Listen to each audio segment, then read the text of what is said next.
مخاطبین از رسانه پشت پرده ماجرای فیلم استاندار سابق یادتونه تیم میگه که منم داشتونی رو های گلزار جابجا کرد. درود به مخاطبین عزیز، بنده امین فردین خوشحالم که به همراه تیمم بار دیگه و یک برنامه پشت پرده دیگه با شما هستیم. امیدوارم که هر کجا این کره خاکی که هستید و صدا و تصویر من رو می‌بینید و میشنوید حال دلتون خوب باشه. ماجرای مرگ مشکوک خانم مهسا امینی که هر روز ما در ویدیوها اعلام میکنیم که هیچ یکی از مقام‌های مسئول ایرانی جرأت ندارن واقعیت فوت خانم مهسا امینی رو بگن. امروز قصد داریم که در این ویدیو پشت پرده های دروغ پردازی های صدا و سیمای ایران در خصوص مرگ مشکوک خانم مهسا امینی رو برای شما افشا بکنیم. ما شاهد هستیم که در طول بیش از 6 روزی که از این اتفاق تلخ گذشته، روز به روز داره به موج اعتراضات مردم در کف خیابان‌ها اضافه میشه. از اون طرف تفاوت اعتراضات این سری با سری‌های قبلی این هستش که بسیاری از هنرمندها و سلبریتی‌های داخل و خارج از ایران هم به این اعتراضات اضافه شدن و هر روز دارن پست و استوری منتشر میکنن و حمایت میکنن از این اعتراضها. در طول چند سال گذشته ما وقتی اعتراضات مردم رو میدیدیم، عملا حمایت سلبریتی ها و هنرمندهای داخلی و خارجی داخلش نبود و بیشتر سیاسی ها می اومدن و این اتفاقات رو رقم میزنن. در طول این چند روز گذشته هم صدا و سیما به هر دری زد که این قضیه رو ماسمالی بکنه که امروز چند تا از ویدیوهای صدا و سیما برای شما گلچین کردم و دروغ ها و سوتی های صدا و سیما رو برای شما در طول این ویدیو افشا خواهم کرد و به شما خواهم گفت. این در حالی هستش که موج اعتراضات مردم در فضای مجازی خصوصا توییتر هم به طرز عجیب و غریبی افزایش پیدا کرده و در طول این 4-5 روز گذشته بیش از 13 میلیون بار هشتگ مهسا امینی تنها در توییتر تکرار شده که این در نوع خودش یک رکورد هستش و تا الان هیچ هشتگی که فارسی باشه تا این حد وایرال و توییت نشده بوده در فضای توییتر. اما میخوایم بپردازیم به اینکه تفاوت این اعتراضات با اعتراضات قبلی هم این هستش که سری‌های قبلی بیشتر خارج نشین ها، یعنی اینطوری باید بگم کسی که خارج از ایران بودن موج اعتراضات و فراخوان ها رو میدادن، ولی این سری این اعتراضات به صورت خودجوش از سمت مردم اتفاق افتاد و اصطلاحاً رسانه ها و فعالان سیاسی خارج از کشور روش اسکی رفتن و رو موجش سوار شدن. و این سری تفاوتش با سری‌های قبلی هم این هستش که اول یک شخصی فوت کرد، به اصطلاح کشته شد. راجع به فوت کرد و کشته شدن هم توضیح خواهم داد، بهتره بگیم که کشته شد و مردم اعتراضات رو شروع کردن. سری قبلی اعتراضات شروع میشد و یه عده کشته میشدن و این سری حالت عدالت‌خواهی و خونخواهی داره. و از اون طرف صدا و سیما و رسانه های بودجه بگیر و افرادی که وصل هستن تمام تلاش خودشون رو کرده بودن که اصطلاحاً این ماجرا رو ماسمالی بکنن. این در حالی هستش که در طول یکی دو روزی گذشته تدابیر شدید امنیتی رو ما در نزدیک های صدا و سیما میبینیم. الان من تصاویر درب ورودی صدا و سیما رو هم به شما نشون بدم. میبینید که اومدن از این مانع ها گذاشتن دم در صدا و سیما جای مختلف. البته یه عده معتقدن که این تصاویر قدیمی مال الان نیستش، اما بر کسی پوشیده نیست. وقتی که اعتراضات مردم به کف خیابون ها هدایت میشه، تدابیر شدید امنیتی در تمام مراکز صدا و سیما در تمام شهرهای ایران اتخاذ میشه که اصطلاحاً معترضین نزدیک صدا و سیما نشن، حالا به هر طریقی که بتونن محافظت میکنن از مراکز صدا و سیما.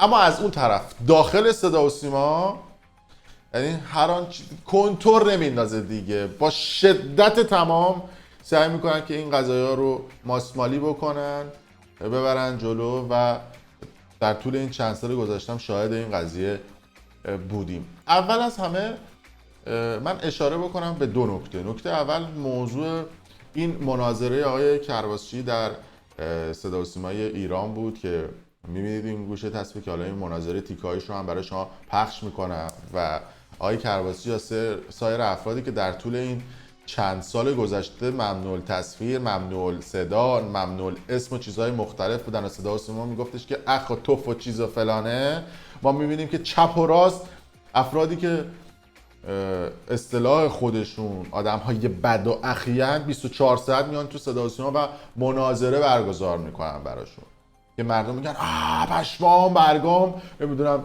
فلانی ها برداشتن آوردن تو تلویزیون. دقیقاً تکنیک هایی که ما نزدیک انتخابات هم میبینیم که اتفاق میفته. نزدیک انتخابات و روز انتخابات میان و مصاحبه میکنن با خانمایی که شال دارن، نمیدونم یه مقداری بد حجابن، به اصطلاح خودشون کم حجابن و بی حجابن، که بگن که آره همه اقشار اومدن و در انتخابات هستن. اون موقع ها امتیازات خودشون از همون افراد میگیرن، به محض اینکه انتخابات برگزار شد امتیازات سیاسیشون رو گرفتن، لافا و چسیاشون رو تو کشورهای خارجی نمیدونم گفتن و فیلم ها رو پخش کردن. از روز بعدش دوباره گشت ارشاد شروع میکنه به فعالیت و چپ و راست مردم رو زدن و بدرفتاری کردن. درست در الانی هم که مردم اومدن کف خیابون ها، البته الان یه سری از این سلبریتی ها هم گم و گور شدن، معلوم نیست گلزار کجاست، رامبد جوان کجاست، نمیدونم مهران مدیری کجاست، کسایی که ادعاشون میشه سمت مردمن، همین مردم گنده و کلفتشون کردن و پولدارشون کردن، حالا سمت همین مردم نیستن. بابا یه نمیخواد چی بذاری نون خوردن بیافتی، یه پیج تو یه عکس سیاه بذار. هیچ واکنشی نشون ندادن. از اون طرف بلاگرای مفتخوری که من راجبشون برنامه ساختم، یه عده همچنان طرفدار این بلاگرها بودن و به من فوش میدادن، یا سلبریتی هایی که من افشاشون میکردم یه عده میگفتن که آره چرا آبروی فلانه میبرید و بیسانه میبرید. همون سلبریتی ها و بلاگرهای مفتخور الان نیستن و همشون رفتن گم و گور شدن، چون الان نفعشون توی این نیست. چون اگه این کار انجام بدن فردا ممکنه که نمیدونم تبلیغات دیگه نتونن بگیرن و چنین. ولی اینجا جا داره بگیم دم علی کریمی گرم، دمش گرم خدایی، سنگ تموم گذاشت و حمایت کرد و خیلی از سلبریتی ها و افرادی که داخل ایران بودن و به حال این قضیه یه عدالت خواهیه، یه حق طبیعی مردمی که باید به حال بهشون داده بشه. اما بریم به صدا و سیما برسیم.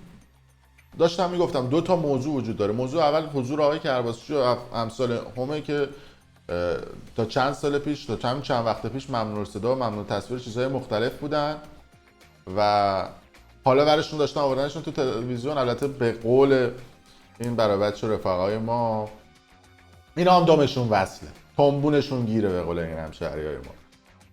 حالا الان گفتن که حالا موقعش رو بلند شید بد، مثل خاتمی بود که یهو گم و گور شد. الان کجاست راستی خاتمی؟ خیلی دوست دارم ببینم کجاست.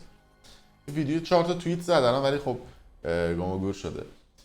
یا مصاحبه‌ای که صدا و سیما با جراح به قول خودشون مهسا امینی داشتن و میگن که ایشون از بچگی نمیدونم مشکل و بیماری داشتن و جراحی کردن. اگه اینطوری اون ونای گشت ارشاد و ونای پلیس و اینا از بچگی اینا به صورت خودجوش گرمشون میشد، آتیش میگرفتن و منفجر میشدن. اگه الان هم دید تو خیابونا ماشینای پلیس و ونای اینا آتیش گرفتن، اینا بدونید از بچگی سابقه داشتن این اتفاقات براشون بیفته، به صورت خودجوش این اتفاقات براشون افتاده. خانم مهسا امینی هم همینجوری بوده، یا به صورت خودجوش اصلا نگرفتنشو رو و ورس و سرشو بکنن تو اینا نبوده، به صورت خودجوش فوت کرده، اصلا این حرفا نیست. بریم بشنویم صحبت‌های ماستمالی های صدا و سیما رو ببینید. جراح مرحوم مهسا امینی، آقای دکتر مسعود شیروانی، جراح مغز و اعصاب. آقای دکتر سلام، شبتون بخیر. بفرمایید که مرحوم مهسا امینی پیشتر عمل جراحی انجام دادن و شما آیا این موضوع رو تایید میکنید؟ سلام، شبتون بخیر. سلام عرض می‌کنم خدمت شما و همکاران و بینندگان و شنوندگان عزیز و تسلیت عرض می‌کنم خدمت پدر مادر مهسا. مدارکی که من توی بیمارستان به مرای شد متوجه شدم که در سن 8 سالگیشون برای تومور مغز. ببین میگن مدارک، خب اگه مدارکی که شما میگید که در بیمارستان هست چرا این مدارک رو رسانه‌ای نمی‌کنید؟ میگه مدارکی که من در بیمارستان دیدم، اگه شما جراح ایشون بودی چرا رفتی مدارک رو تو بیمارستان دیدی و بدونی دیگه. عمل شد خوشبختانه عمل موفق بوده و بعد از اونم مشکل مغزی نداشته و تحت درمان دارویی بوده، چون مشکلات هورمونی این مریض پیدا میکنن تحت درمان متخصص غدد بوده و درمان میشده و خب به توجه به این چیزی هم که من توی تلویزیون دیدم از عملش رشد خوبی هم داشته. آقای دکتر اتفاق برای مریض افتاده. بله ما هم متاسفیم. آیا بیماری زمینه‌ای هم در همین رابطه داشتن مرحوم مهسا امینی؟ تومور مغز داشتن که در سن 8 سالگی از کم عمل شدن، موفقیت آمیز بودن و بعدم تحت نظر متخصص غدد تحت درمان دارویی بودن به خاطر داروهای هورمونیشون. علائم و عوارض این بیماری چیه؟ میشه لطف کنید و برای ما به صورت حالا اگر داروی بشمارید؟ مصرف کنن و داروشون رو به موقع مصرف کنن معمولا عوارض زیادی مریض نداره، فقط باید مرتب از نظر هورمونی چک بشه و داروشون سر وقت مصرف بشه. با توجه به اینکه گفتین این عمل جراحی در 8 سالگی انجام شده، آیا عوارض یا بیماری که اشاره کردین بابا چه قفلی زدی به عوارض؟ میگه عوارض باشه به خاطر عملی که شما چپوندید تو پاچش، ایشون عوارض داشته و این اتفاق براش افتاده. بابا پدر و مادرش مصاحبه کردن گفتن یه بارم به خاطر سرماخوردگی هم بیمارستان نرفته، بعد شما میگید جراحی کرده. یه جراحی که میگه عوارض ببین بقیه‌شو. تونسته در وضعیت اخیر ایشون تاثیرگذار باشه؟ خود اون بیماری مستقیما خیر، ولی مسائل هورمونی که ایجاد میشه و تغییراتی که در اثر هورمون. بعد توجه هم کردید عکس با کروات کلا تو صدا و سیما ممنوعه مثلا بزن. بعد ایشونو برداشتن یه دونه عکس ازش پیدا کردن با کروات و گذاشتن. ببینید بله اونایی که مصرف میکنن ایجاد میشه، وقتی استرس هم بهش اضافه شه میتونه مشکل ساز باشه. بله خیلی متشکرم.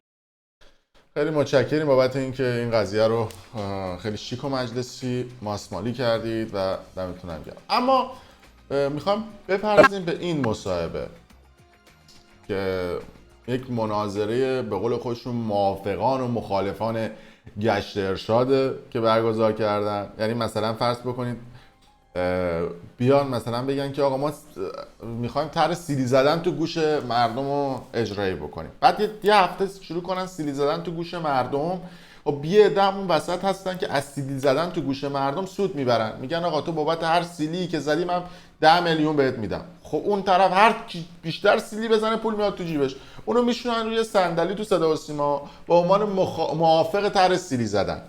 اونایی هم که حالا سیلی خوردن یا مثلا بچه‌هاشون سیلی خوردن رو با عنوان مخالفان طرح سیلی خوردن میارن توی صدا و سیما. صدا و سیما هم که خودش با این سیلی زدنه کلا هست دور همن دیگه، کلا ماهیت کار که سیلی زدن است باگ داره. بعد اینا برداشتن به عنوان موافقان و مخالفان گشت ارشاد آوردن برنامه اجرا کردن.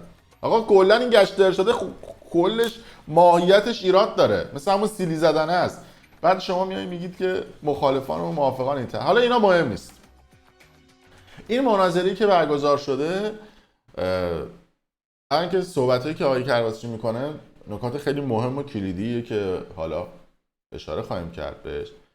توی گوشی مثل این گوشی که من دارم از اتاق فرمان به این خانومه اصطلاحاً پرسش و پاسخ‌ها داده میشه. یعنی اون خانومه که اینجوری هم با یه جستی نشسته جلوی دوربین چند جا میگه که من خبرنگار میخوام سوال بپرسم، از دید آدمایی که رسانه نقش پشمک رو باید داشته باشه، چون تمام سوال و جوابها از قبل بهش داده شده و تو گوشی هست. من یه تیکش انقدر اون طرفی که اون پشته داره عصبی میشه، داره جر و جر میشه، سوال بلند میپرسه که توی گوشی پخش میشه. بریم ببینیم. یه سوال بپرسم، پدر شما که به رحمت خدا رفتن کشته شدن یا فوت کردن؟ پدر من کشته شد. این یه تیکه رو گوش بدید، همین ثانیه رو من یکم صدا رو میبرم بالا، گوش بدید. چجوری کشته شد؟ ببین سوالو میگه چجوری کشته شد. یه بار دیگه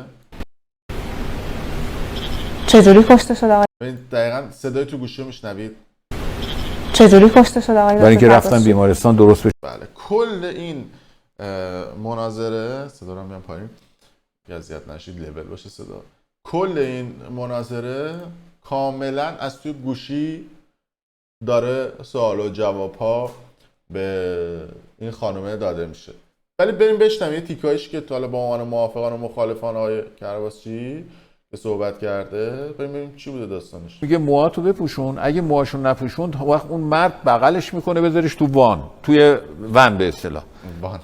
خب بله اول سوتیه طبیعیه. خب این که این اصلا معروف و منکرش کجاست؟ یعنی معروف خواسته یه کار کوچیکی رو که مثلا یه گناه کوچیکی بکنه، بعد اینو بلند میکنه یا لباسش اصلا از تنش کنده میشه.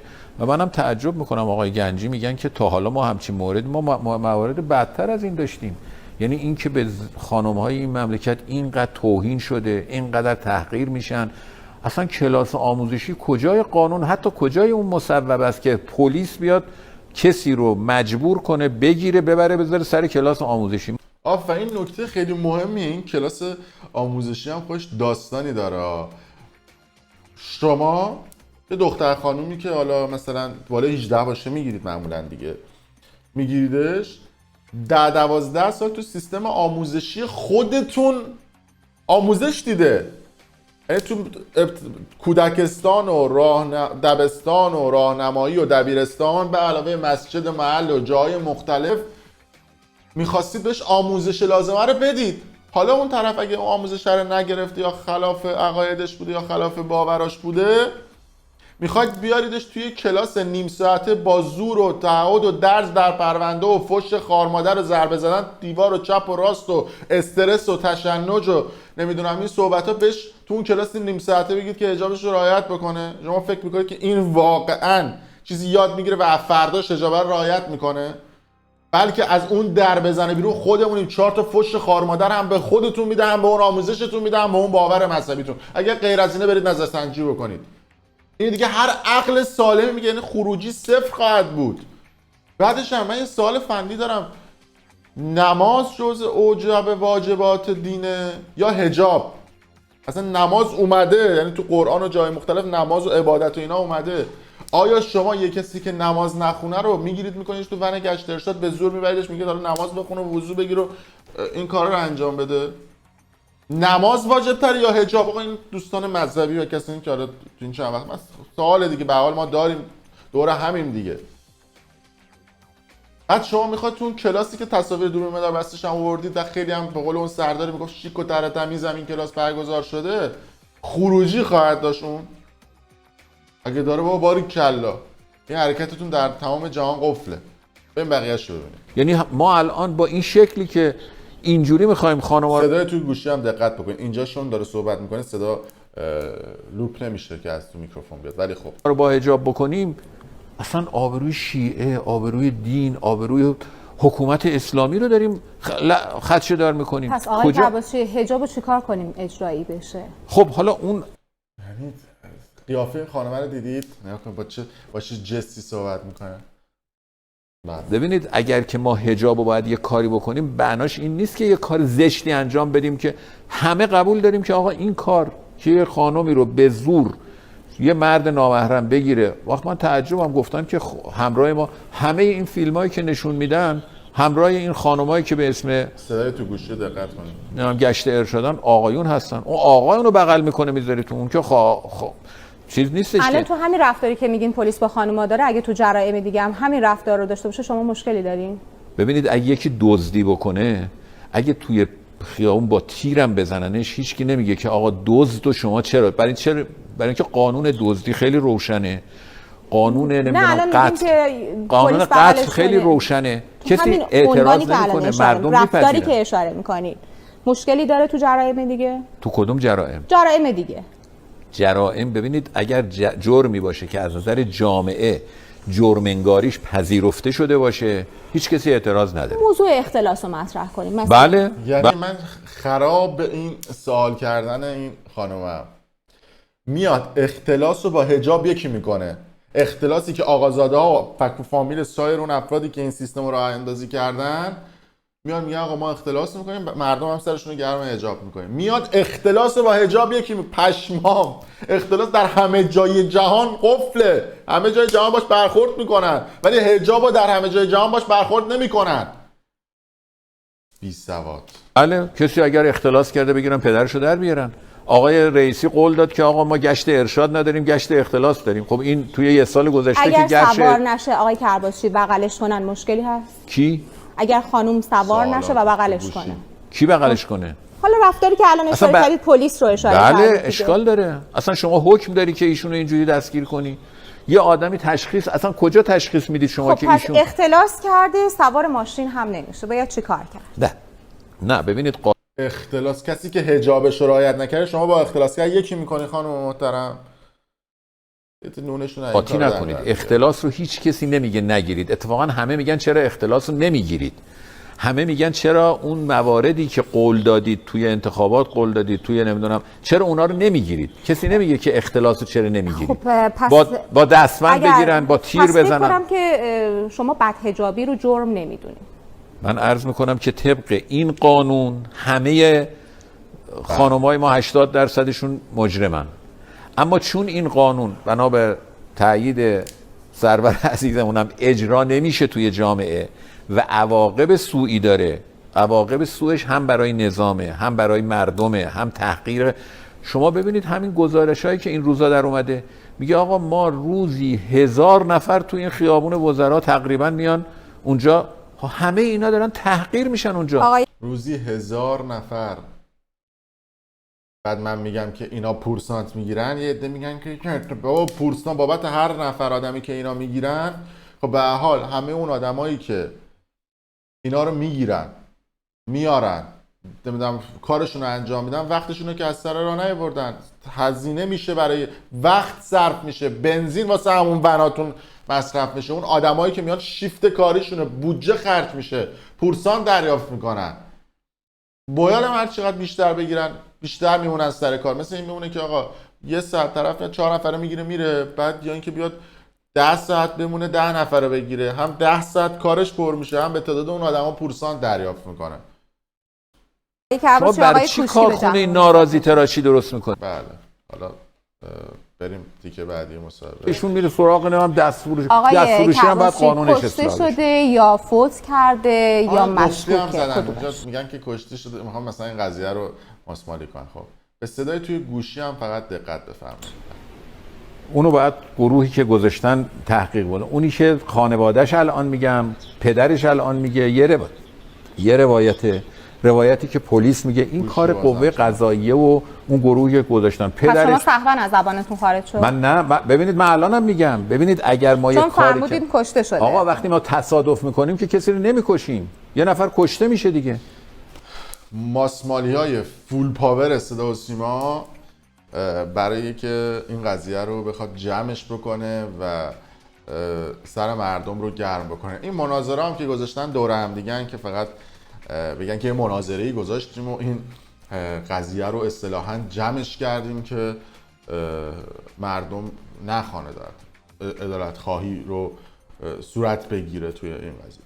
در صورت این ماجرای مهسا امینی بازم گفتم بهانه‌ایه برای اینکه مردم در خصوص اتفاقات دیگه بیان و اعتراض خودشون رو نشون بدن. اتفاقاتی که حالا من بخوام مثال بزنم تا صبح میشه نام برد. در صورت مرسی که تا این لحظه ما بودید. اگر دوست داشتید ویدیو رو لایک کنید، کانال یوتیوب برنامه پشت پرده رو سابسکرایب کنید، دکمه قرمز رنگ این پایین هست و برای دوستان خودتون به اشتراک بذارید. ممنون از شما.